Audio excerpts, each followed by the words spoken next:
We played a little bit of the sound from Cowherd as he's going all in, man. He's buying the real estate all up of going anti-Burrow here. I love that, like, the hand size is one of the core pieces of his stance, too. And as that article I linked in ESPN showed earlier, there is actually more correlation between the number of letters in a quarterback's last name and how that informs their fumble rate. There is a higher correlation there than there is between fumbles and hand size.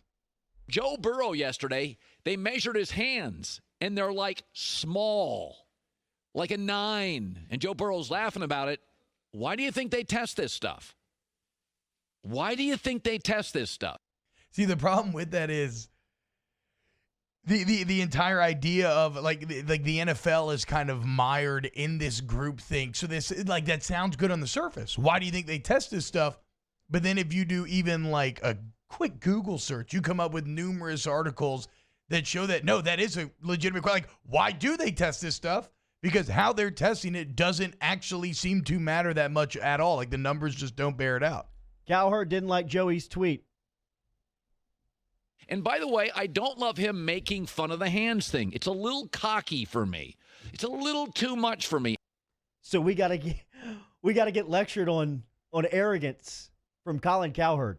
Okay. We know that Joe Burrow's a decent athlete, not special. He now has small hands, and we know he's got an average arm, not great, and has Zach Taylor, who we don't know if can coach, as his counsel.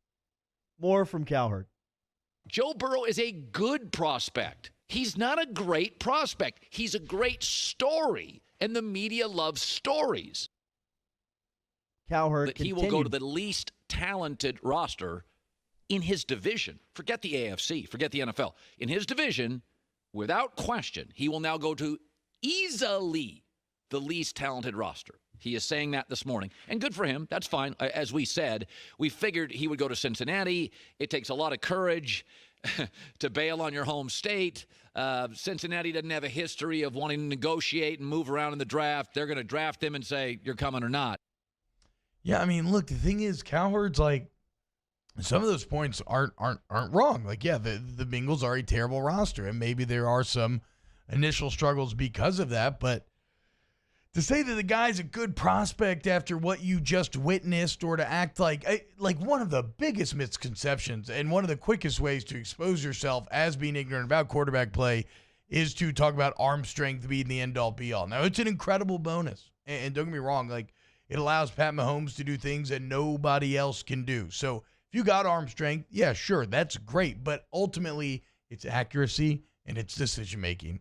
And there was not a more accurate quarterback almost in the history of college football last year. And I would argue he actually was the most accurate quarterback in the history of college football. If you combine the efficacy of that accuracy, right? Wow. He was sitting there. This wasn't dink and dunk. He was constantly pushing the ball downfield, and he makes the best decisions of any college quarterback. That's great quarterback play, okay? Along with the ability to lead men, et cetera, and that's where Burrow's going to get super higher marks. So I get what Colin's doing, man. As we said earlier in the show, a lot of real estate to be had if you put your stake down in the anti-Joe Burrow camp, because nobody else is really going there. But there's a reason why nobody else is really going there. That's because when draft scouts actually turn on the tape, they are blown away by what Joe Burrow's done this year.